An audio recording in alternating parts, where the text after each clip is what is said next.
in. Hey, if you would, while you still got that energy, could you guys make that noise one more time to welcome any of the guests that we have in the building? Welcome, welcome, welcome, welcome. All of our guests online. Thank you so much for being our guest. Maybe it's your first time, or maybe you had a first time and this is your second or third time, and you still haven't done a very, very important step of the welcome process, and that is simply letting us give you a gift and getting you connected. So, if that's you today, you're a guest, would you please take a moment after service and please head to the Next Steps area in the lobby. You get to meet our team, like Sean and Pastor Kayla and Pastor Kurt. I'm gonna try to be out there myself. And we're gonna get you connected. We're gonna help you fill out the Connect card so that I can send you a thank you in the mail. But if you take time and do it today, I'm also gonna put a gift in your hand today. Now for my online campus, the only gift that I can give you is the one in the mail. So if you would please fill out the link that our online host is gonna give you in the platform that you're viewing on. Give me as much information as you're comfortable with so I can send you a gift and say thank you. Hey, just to make sure that they do it, will you guys push them with one more applause, huh? Welcome our guests, please.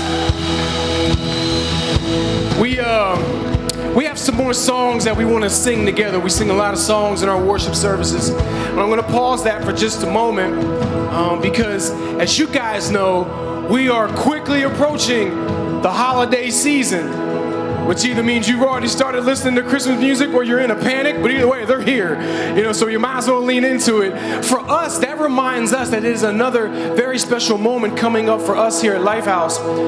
And so I'm gonna pause the music. I promise we're gonna sing some more. If you would for right now though, just take a seat for a brief moment because we want to take this time to properly invite you to be a part of our upcoming miracle offering. Nearly every week, we try to share stories of how people's lives are powerfully changed by the love of God through Lifehouse Church and through generosity. For those of you that are giving, thank you for your giving. We regularly try to provide ways for you to give. And when you give, you're giving into Lifehouse Church, everything that's happening in the church. When you give to the church, you're giving what's called a tithe. That's setting aside 10% of your income to God by giving to the church. And that's what makes all of this possible. Thank you. We also have what we call Kingdom Builders. Kingdom Builders is everything we do through the church.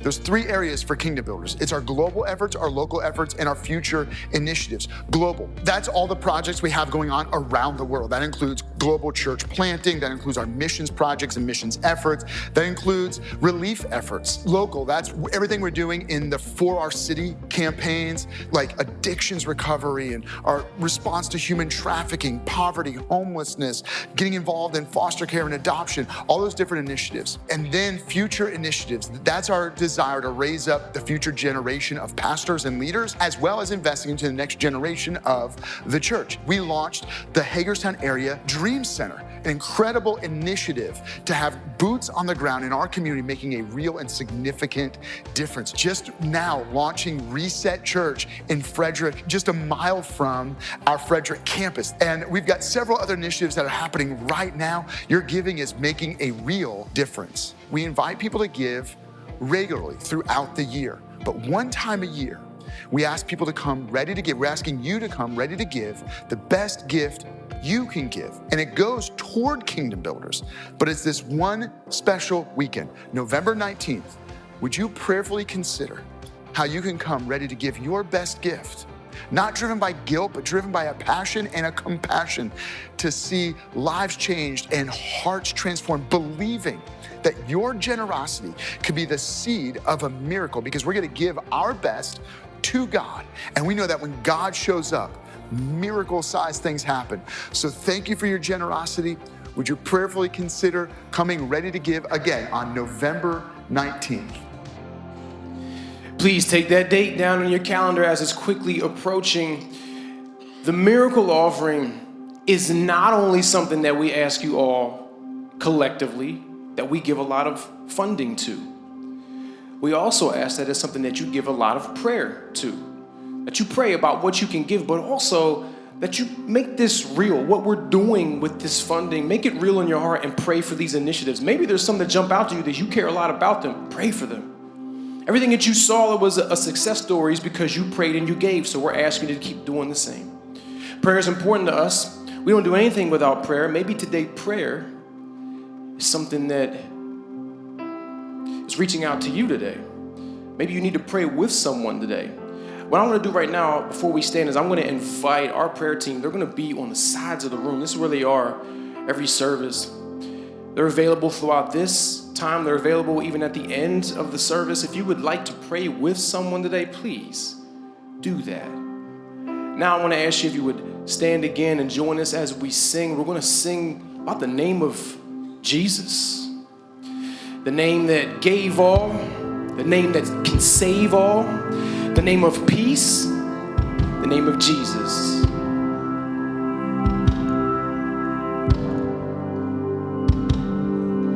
Peace, bring it all to peace. The storm surrounding me, let it break. At your name still, call the sea to still, the rage in me to still every wave.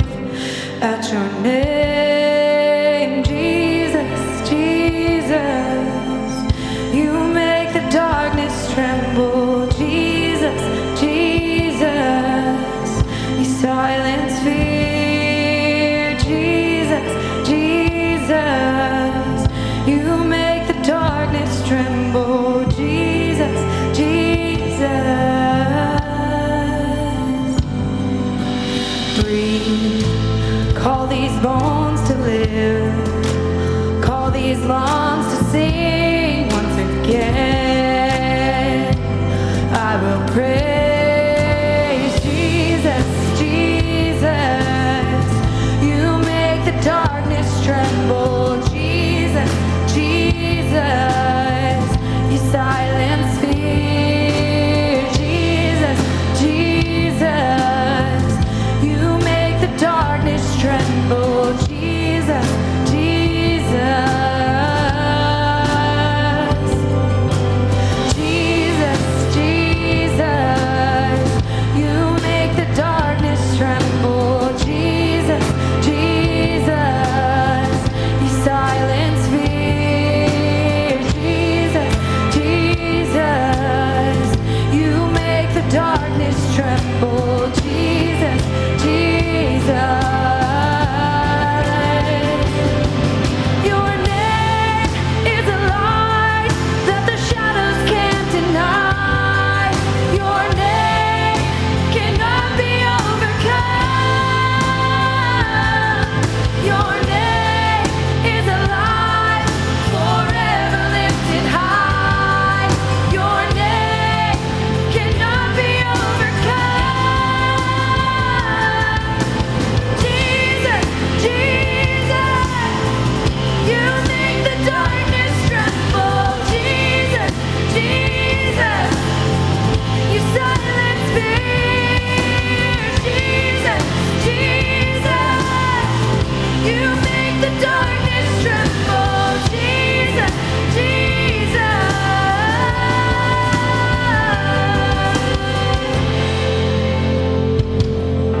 Come on, this morning, can I just encourage you to keep singing his name? Jesus, Jesus. Jesus, Jesus. Jesus, Jesus. Your name is a light that the shadows can't deny. Your name cannot be overcome.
silences our fears. Come on.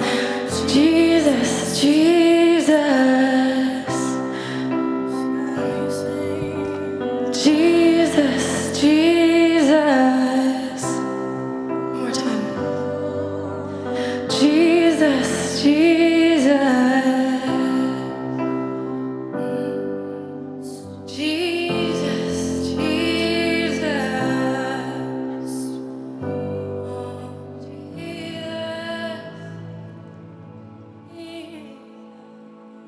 God, we lift your name this morning. God, when we feel isolated and alone, God, that we know that we're in your presence this morning. How I long to breathe the air of heaven, where pain is gone and mercy fills the street, to look upon the one who bled to save me and walk with him for all eternity.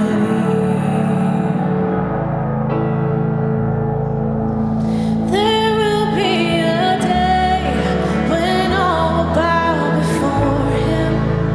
There will be a day when death will be no more. Standing face to face with he who died and rose again. Holy, holy is the Lord.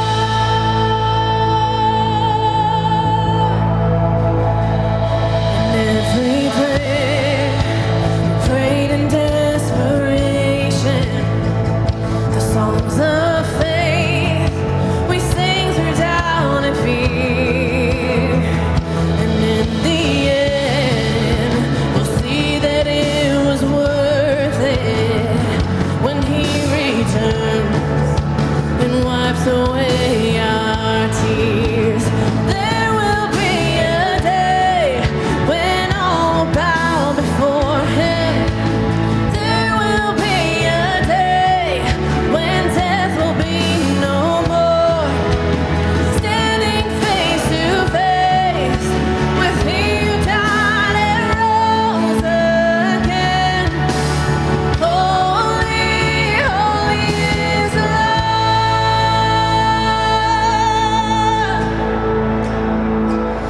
On that day, we join the resurrection and stand beside the heroes of the faith. With one voice, 1,000 generations sing, worthy is the Lamb who was slain. On that day, we join the resurrection and stand beside the heroes of the faith. Come on, lift it up. With one voice, 1,000 generations sing, worthy is the Lamb who was slain. Forever he shall reign. Oh, so let it be today. We shout the hymn. Come on. With angels and the saints, we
with us, you can go ahead and have a seat. I don't know how to feel. It shouldn't be this way. What's my purpose? I'm worth more than this. Where are you, God? Why me? I don't know what to do when it all falls apart.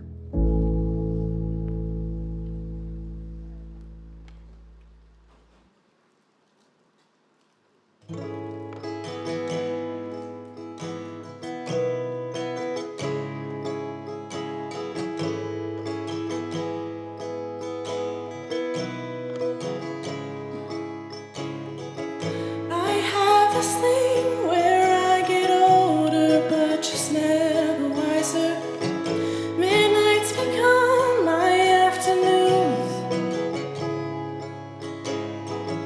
When my depression works the graveyard shift, all of the people I've ghosted stand there in the room.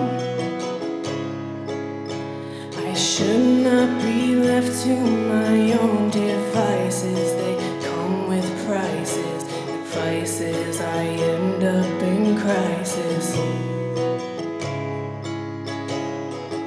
I wake up screaming from dreaming. One day I'll watch as you're leaving, 'cause you got tired of my scheming. It's me. Hi, I'm the problem, it's me. At tea time, everybody agrees. I'll stare directly at the sun, but never in the mirror. It must be exhausting, always rooting for the anti-hero.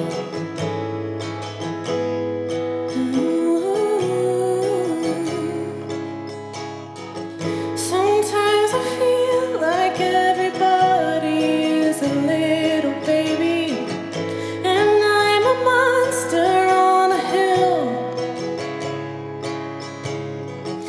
too big to hang out, slowly lurching toward your favorite city, pierced through the heart but never killed.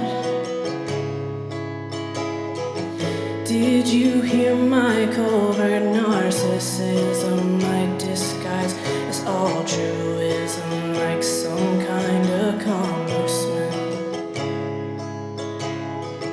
I wake up screaming from dreaming. One day I'll watch as you're leaving, and life will lose all its meaning. It's me. Hi, I'm the problem, it's me. It's me. I'm the problem, it's me. It's me.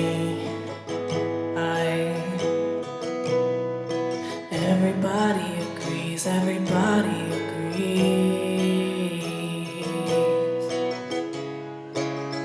It's me.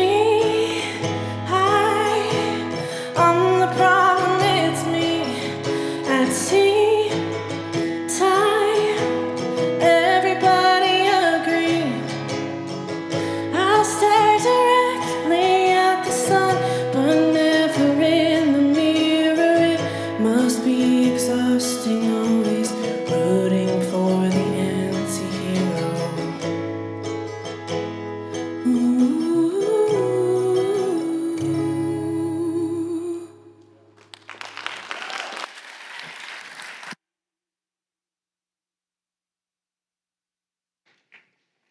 It's me. Hi, I'm the problem.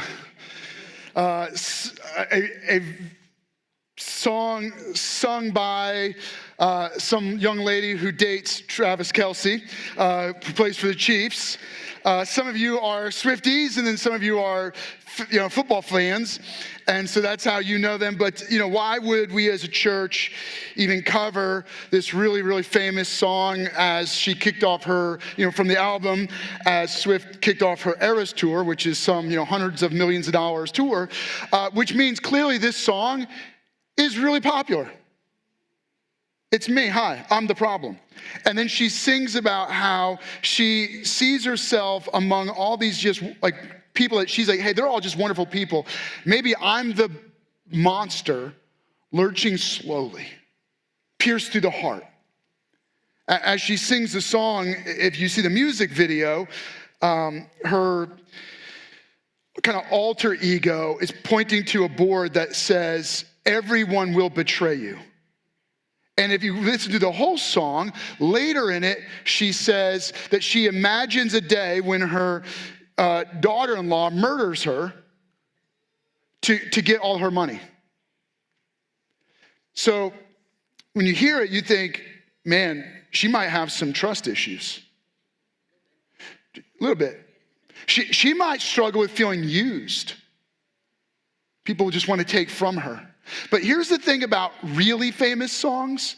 They're not famous because it just tells, the story of a famous singer. They're popular, they're a big deal. They make the top of the charts because they say what we all feel. Meaning we relate to it.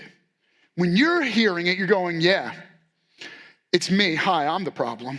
And then some of you, when you say it, it's sarcastic. Because you feel like everybody's pointing at you like, it's you. You're the problem. And so you're going, yeah, it's me. I'm the problem? And maybe you struggle with some trust issues. Maybe you feel like everybody will betray me. Maybe you have felt like you've even had daydreams or visions of people just using you and taking advantage of you. See, the reason why songs like this make it this far is because they put words to how we feel, and they become lyrics that we didn't know how to say. But we relate to it because we all have had moments in life when we felt betrayed. We all have trust issues. We all have felt used at moments. And there are people that you've had to delete photos of.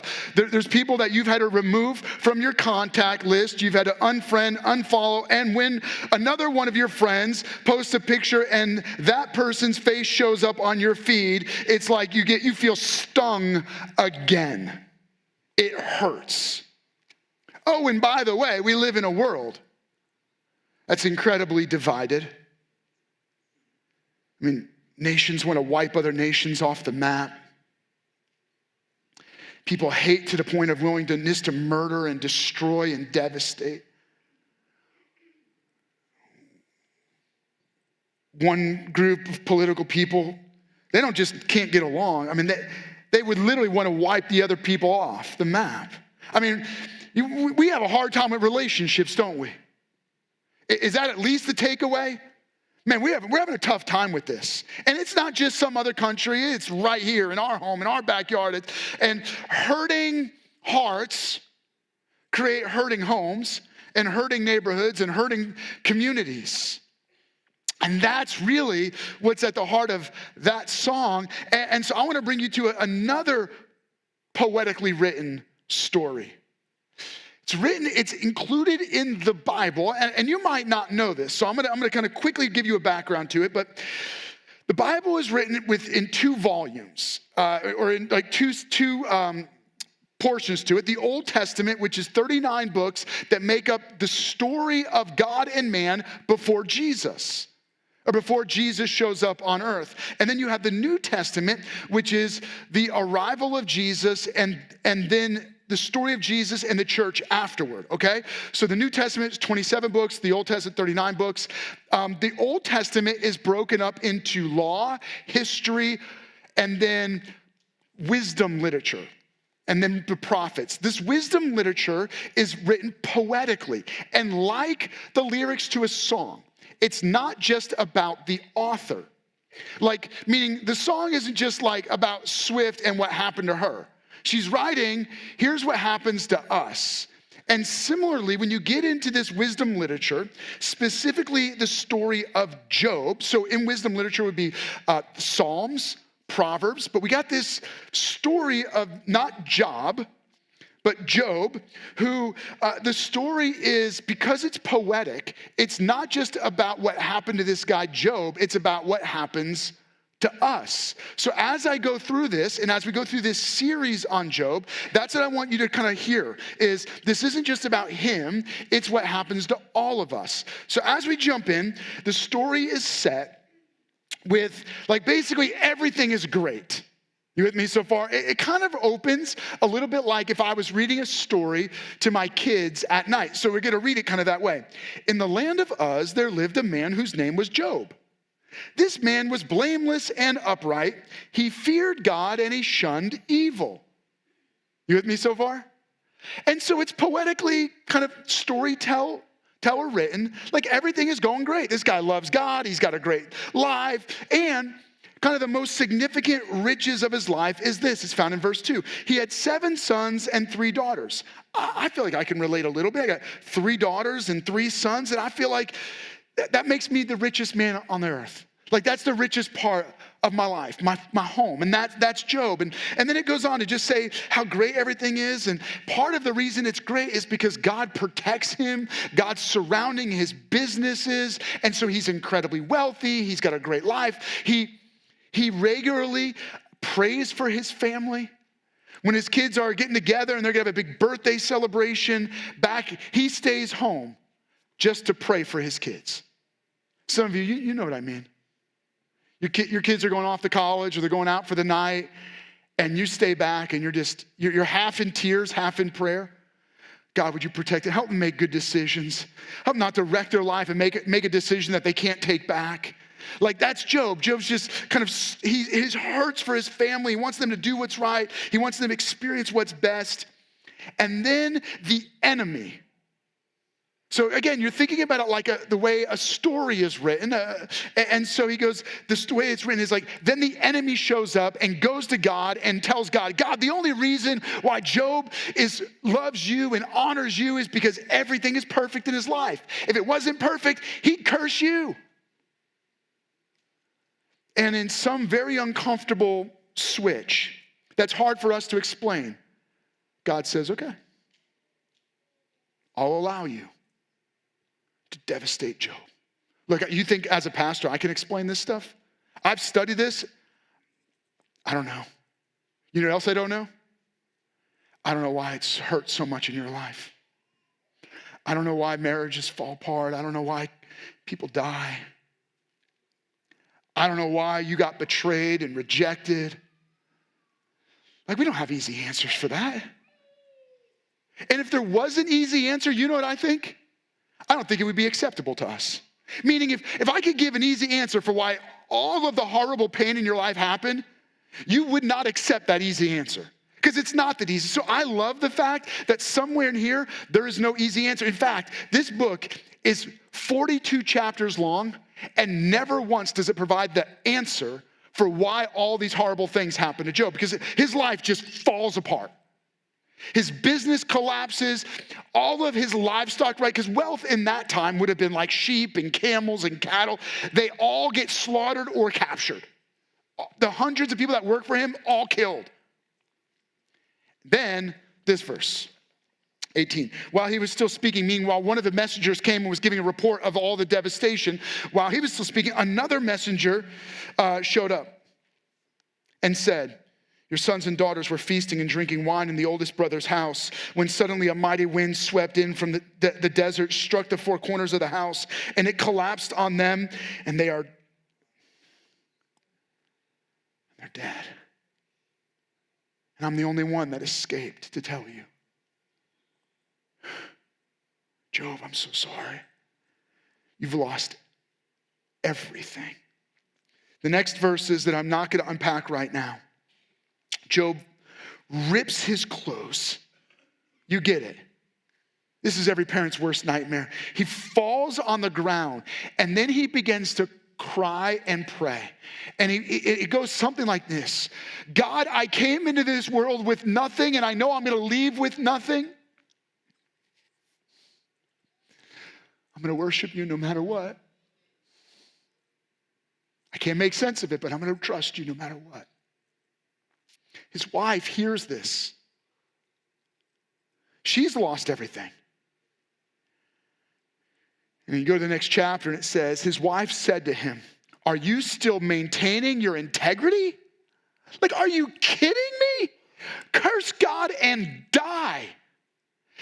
You've been faithful to God. Look what he did to you. You've done right. God's done you wrong. Just turn your back on him and walk away and be done with this life. At least that's honest. I'll bet you didn't even know that the Bible had stuff like that in it. That honest. Thanks, honey. That's exactly what I needed. That's real encouragement.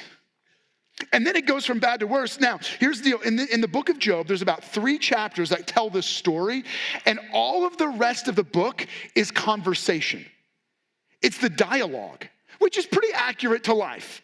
Like, a portion of our life is what's happening, and then a lot of our life is how we respond to it, right? It's the conversations we have. It's the stuff that's going on in our head. And so the book of Job is like a snapshot into how we live.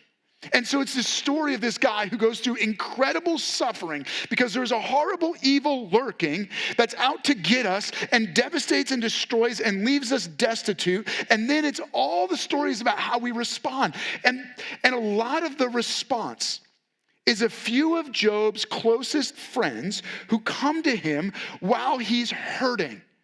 And then the story gets much worse, by the way. We're going to talk about that another time, but he gets deathly sick. I mean, everything falls apart. And his friends sit there, and then they start to talk, and this is where everything goes wrong. They start to condemn him and judge him. They start to tell him all the things that he's done wrong to God and why God is doing this to him. Job, after dealing with this for several chapters, he finally speaks up and he goes, are you kidding me?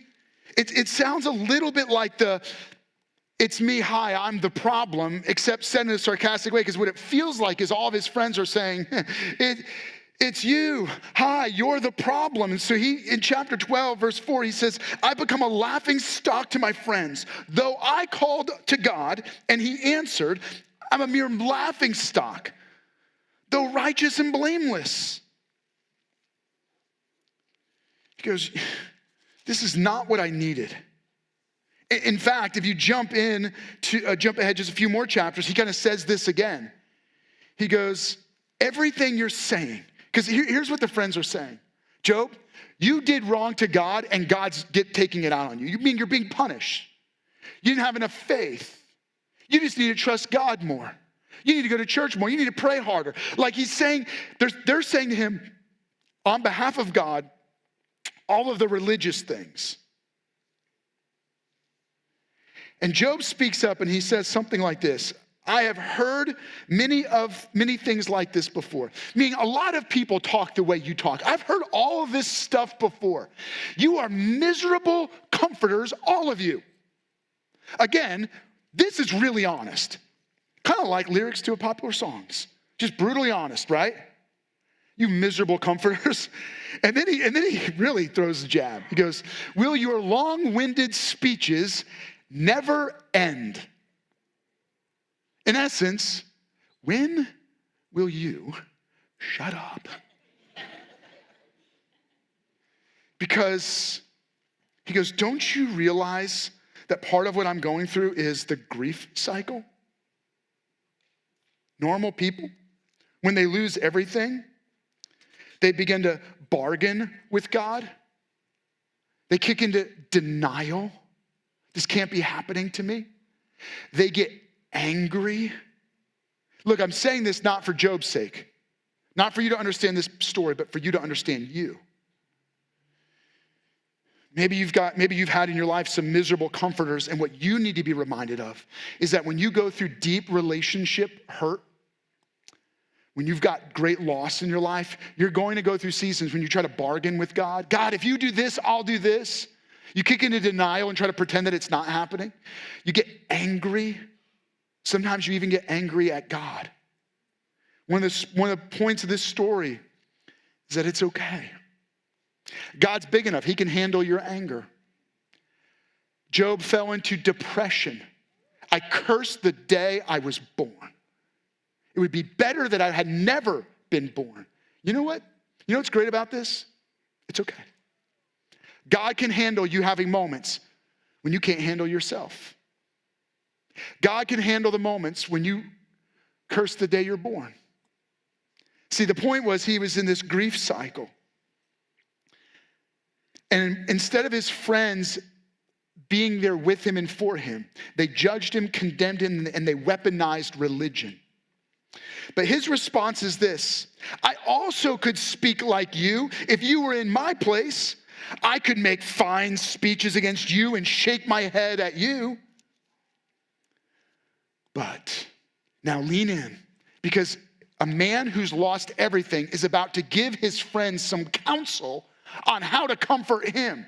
He goes, you know what I would have done? But my mouth would encourage you, and comfort from my lips would bring you relief. You know what I needed in these moments? Encouragement and relief. I hope that today, the rest of this sermon offers some relief and some encouragement. Here's what Job does. As you turn the page, Job begins to say, I've lost all my relationships. There's hurt, there's betrayal, I've been used, I've been mistreated. In fact, let me read it. This is Job chapter 19. My relatives have gone away, my closest friends have forgotten me, my guests and my female servants count me a foreigner. They look at me as a stranger. My breath is offensive to my wife. I am loathsome to my own family. All my intimate friends detest me. Those I love have turned against me. What do you do when you feel like that? He has an answer. He goes like this: I know that my Redeemer lives, and that in the end he will stand on the earth. Now, I understand that probably most of you wouldn't quickly know what the word redeem. You've heard the word redeemer. Like that's a word that we use in a church Christian context, but you got to go back to this ancient time when, like, if someone murdered a family member, a redeemer defends the family and sticks up for them and fights for justice for the person who had been murdered. In essence, Job is saying, I have been brutally murdered, and God will step in and justify me and defend my blood. Even though I feel like God is the one who has struck me, he can overlook even my frustration with him. He lives. I don't serve a book. I don't serve a religion. I don't worship the practice of Christianity. Now, this is pre the New Testament. He goes, I serve a living God who will intervene and step in and fight for my own murder. I have a God who he saw me enslaved by injustice, who goes and fights against my slave masters, takes them out and rescues me. He pays the price for my redemption. He avenges me. These are words that are similar to redeemer. He avenges me. He vindicates me, meaning he goes to court and he defends me when I'm on trial. He is my champion in the ring. When I was being bludgeoned by the enemy, he went in and he took the blows and he fought back and he knocks out my enemy. All of that put into the one word when he says, I know my Redeemer lives. And in the end, he will stand on the earth. He'll stand in the ring. Okay, let's connect the dots here, because I want to make sure this makes sense for you. People who are saying, it's me. Hi, I'm the problem. I'm a monster slowly lurching, pierced through the heart. How does this make sense for us? How do we take a poetic story bizarrely about a guy who lost everything, whose friends are jerks, whose family turned on him? Here's the key. Only healthy hearts have healthy relationships. Healthy hearts equal healthy homes. Healthy hearts, healthy relationships. We give pre-marriage counseling advice, something like this. 2 halves don't make a whole. If you're broken going into marriage, you know what you're going to have? A broken marriage. If things are not healthy in your heart when you get married, they're not going to be healthy in your home. So the whole point of pre-marriage counseling is healthy hearts. You know what the point of marriage counseling is? Healthy hearts. You got to get healthy if you want a healthy marriage. Like, you can't fix mess unless you fix you. That's the point. So what's going on here is Job is going, I got to fix me. How? You know how healthy hearts start? You know where you begin to develop a healthy heart? With God. My creator, my redeemer. Here's the real problem. The reason why my heart's not healthy is because there's something deeply wrong inside of me. It has nothing to do with anybody else. It's me, hi, I'm the problem. Not sarcastic. I'm not saying every time you've been betrayed, hurt, abused, mistreated, lied about is your fault. I'm saying that you and I could acknowledge it's me, hi, I'm the problem. Somewhere deep inside of us, something is deeply broken. And that's what Jesus, Job, and his really bad friends all agreed and called sin. They just misdiagnosed it and they said, Job, it's your sin that's causing all this problem. No, it's just sin. Your sin, my sin, everybody's sin. It just causes wars and devastation and loss and ruin and hate and hurt and revenge and division and destruction. Sin is this metastasized cancer that sabotages all relationships. And the answer is God. I know that my Redeemer lives, and in the end, he will stay in the earth. And so the key is this: healthy hearts are reconciled with God. The word reconciled or reconciliation is a word to describe fixing a broken relationship. Healthy hearts are fixed in broken relationship with God. The relationship was broken. Healthy hearts means it's made right. Where do I get this idea from? Well, I can tell you what happens. You know, that sin problem, it separates us most importantly from God. And when things are broken with us and God, they're going to be broken between us and everybody else. Actually, worse than that, they're going to be broken inside of us. And when it's broken inside of me, it's not healthy. An unhealthy heart has unhealthy relationships. A hurting heart has hurting relationships because of my relationship with God. So what does God do? Job is looking ahead to a day when God would step in and take on this blood fight. Avenge us, become our champion, our vindicator. When did Jesus do that? Oh, that's right. Not when he's teaching, not when he's healing, not when he's raising the dead man Lazarus, but when he's hanging on a cross, dying the death we deserve.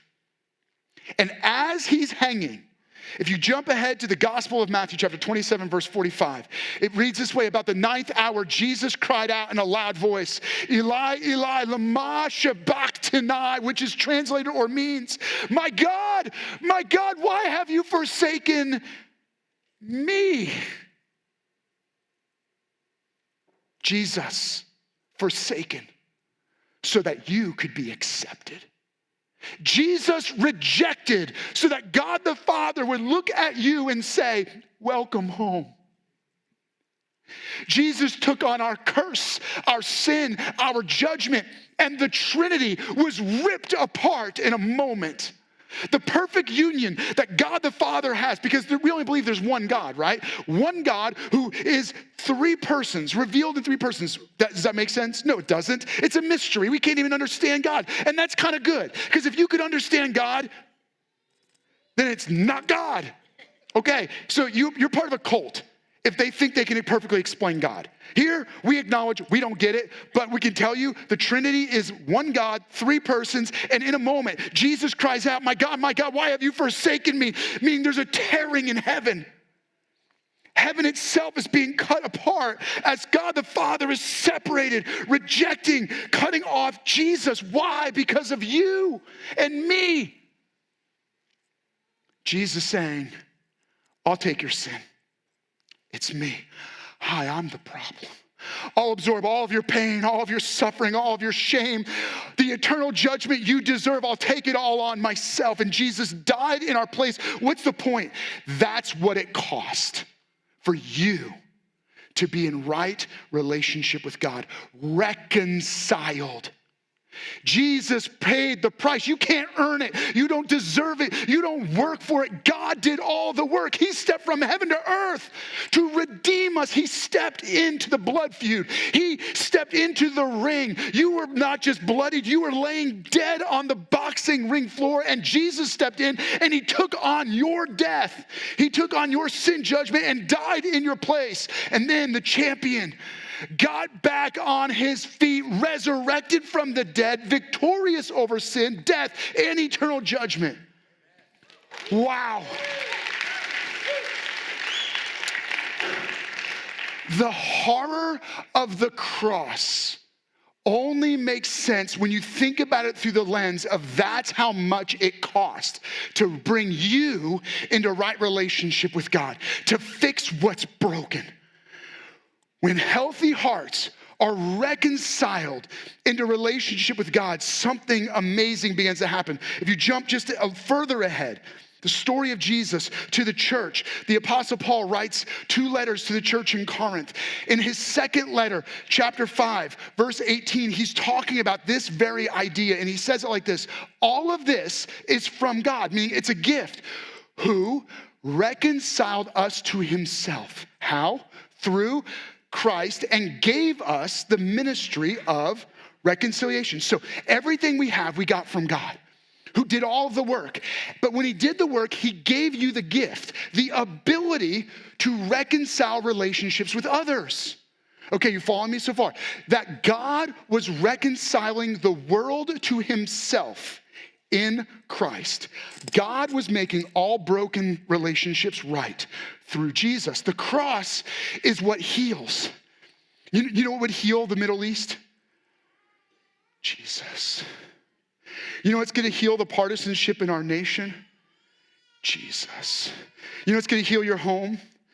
Jesus. When you and I are reconciled in relationship with God, then and only then can we have healthy relationships. Why? Because it continues and says, what was God doing? Not counting our sins against us. He was forgiving us. He was cleansing us. He was washing us. He was vindicating us. He was our champion. Look, if you need a champion, if you need someone to go in and fight your fight for you, if you need someone to vindicate you in the court, you know you're guilty. You just want somebody to get you off. Jesus doesn't get you off. He took your judgment for you. When you believe in Jesus by faith, you are forgiven, given new life. Can I just pause and say, if that's where you're at, would you put your faith in Jesus? Not religion, not activities, not your best efforts, in Jesus. We're going to put a QR code up on the screen and you can scan that. Let us know that you're believing in Jesus right now, that you've put your faith in Jesus. You're here in person, scan that. Join us online. There's a link or a QR code. You can scan it, fill it out. Let us know, because we want to encourage you and cheer you on as you begin this new journey of relationship with God. Now, I got you to this point because I want to make sure that you don't think there's some quick fix. You get it?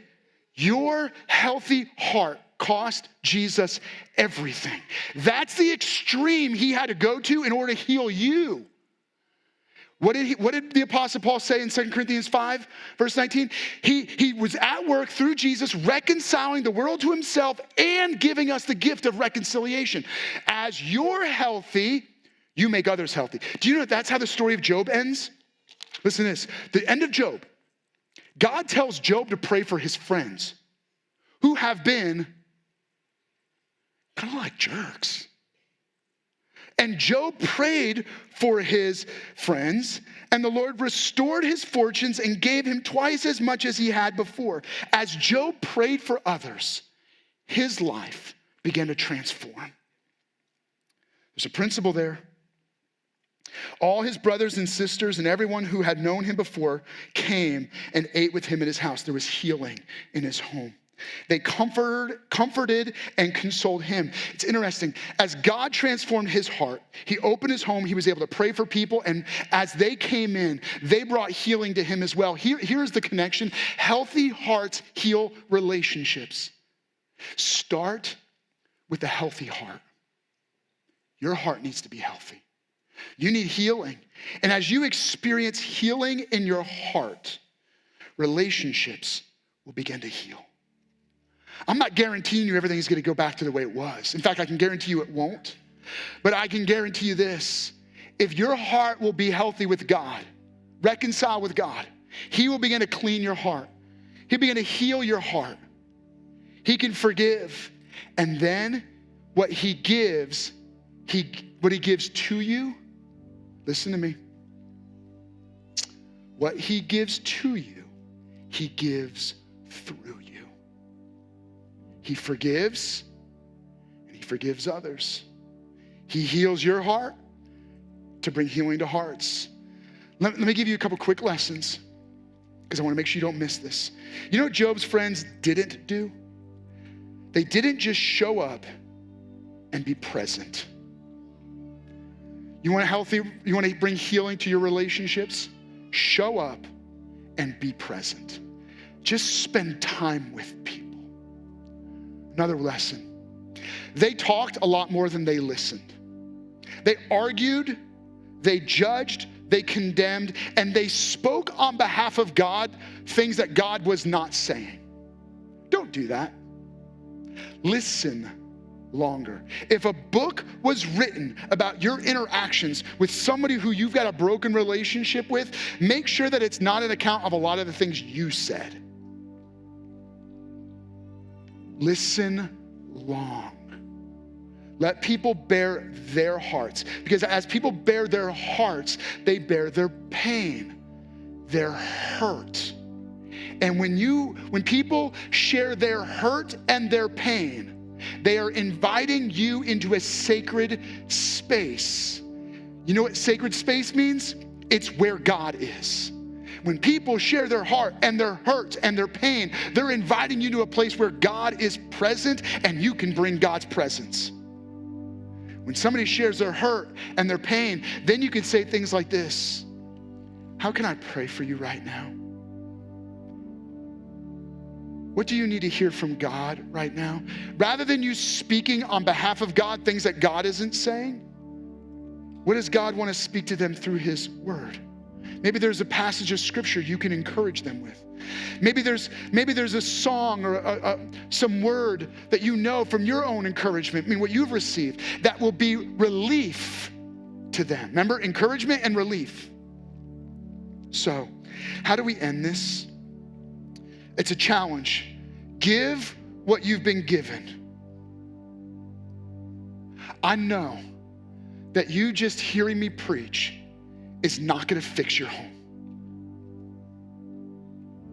I know that this isn't going to just fix a fractured relationship, because you need God to show up like God showed up to Job and do something only God can do, and you've got to be willing to participate in that.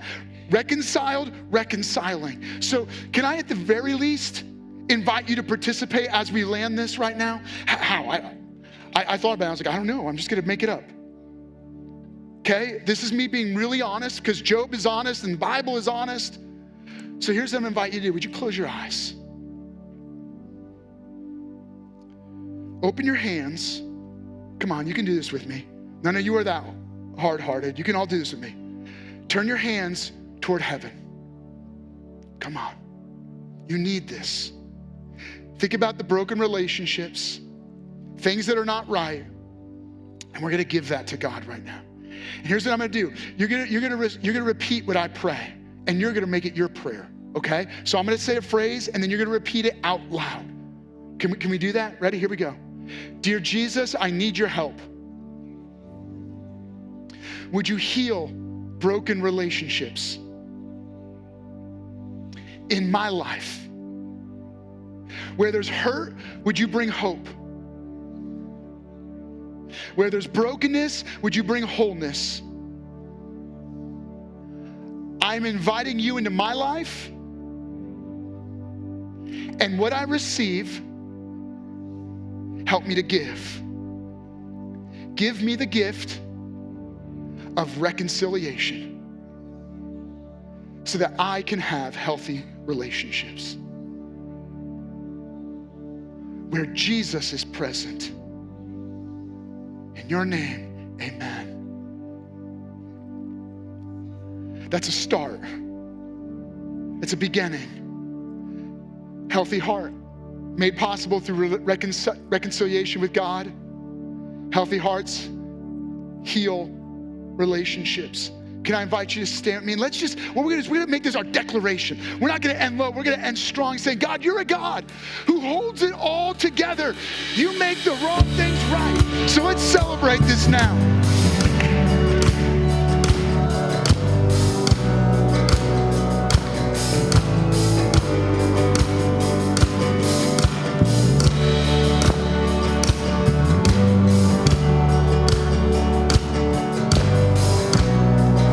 Sing this part out together.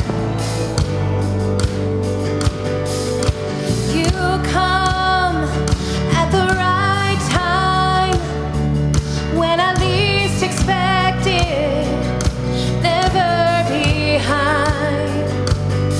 So why would I be surprised when you deliver every time?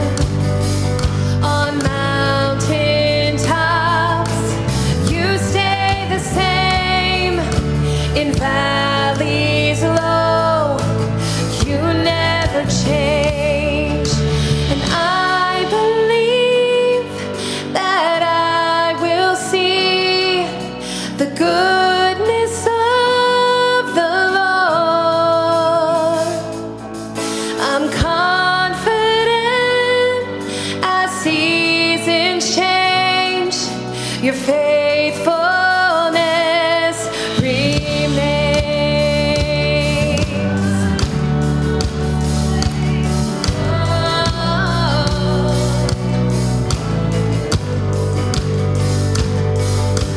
You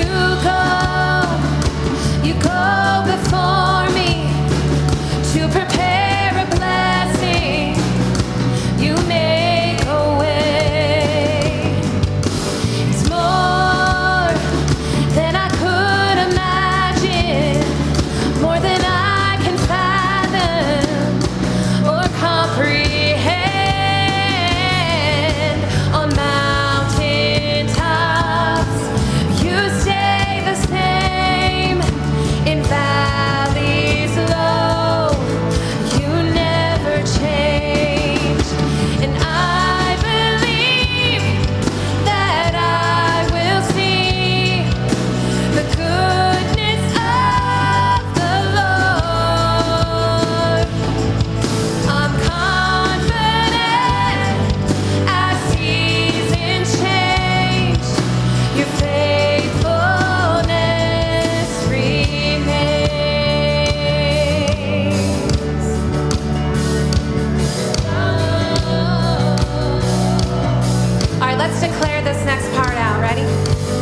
When it all falls apart, you hold it all together. When I got nothing left, to the right and to the left, you hold it all together. And when I can't make it better, God, you hold it all. Hold it all together. God's gonna hold together what falls apart, and He's gonna hold it together with the health that He wants us to have in our heart. Healthy hearts heal relationships.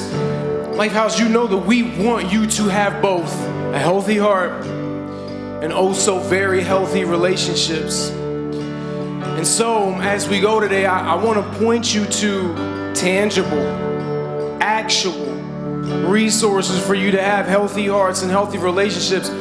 First, if you ever go to our website, lifehousechurch.org/care, that whole page is full of options and resources to help you in a moment of need when things are falling apart, or if you just want to check on maybe your spiritual health. We have care groups, we have a care team. All of that information is on there. Today we have representatives from some of our care groups in the lobby that you could talk to. Healthy relationships. This is why we encourage everyone to look into life groups, because there you can find healthy relationships. At Next Steps, you can learn about our life groups today. We got life groups leaders in the lobby. Healthy hearts will heal healthy relationships. If you hear anything today, hear that we care. And this is us doing our best to be there for you when it all falls apart, because it will. But God will be there. We love you, Lifehouse. We'll see you next week. Thanks so much for joining us for our series, When It All Falls Apart. We're so excited to have you be a part of our online campus. But don't watch alone. You can interact with our lifehouse.online community live in the comments. Or if you want to cast to your TV, you can catch both of our Sunday experiences live on our YouTube channel. We also want to invite you to stay connected with us through our Lifehouse app. So we'll see you next weekend, same time, same place for Lifehouse Online.